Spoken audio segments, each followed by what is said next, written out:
Just under 90 days before Election Day, and today, through an executive order, Governor Reynolds restored the voting rights of 40,000 Iowans with past felony convictions.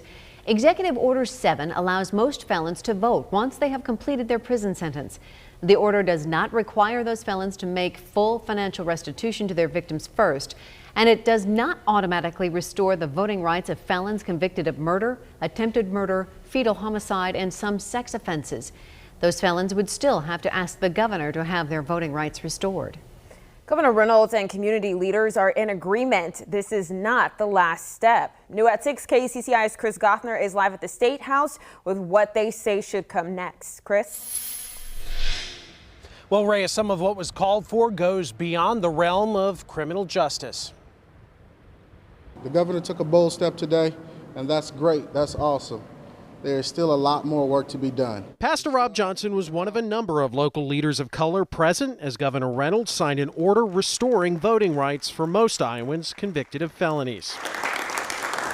It's just one issue that took center stage in the Black Lives Matter movement because the restrictions disproportionately impacted people of color.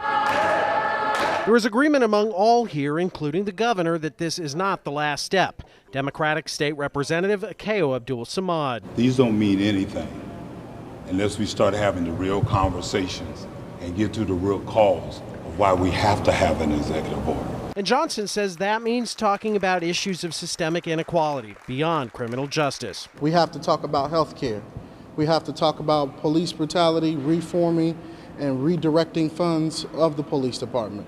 We have to talk about making sure that when it comes to education, that black babies are educated at the same level as their white counterparts. But in terms of justice reform, I asked Governor Reynolds what she thinks lawmakers should tackle next year. She says she's gathering ideas from a panel she's convened. Racial profiling is kind of, I think, the biggest thing that your group is focused on right now. The governor says she's waiting to see what they come up with.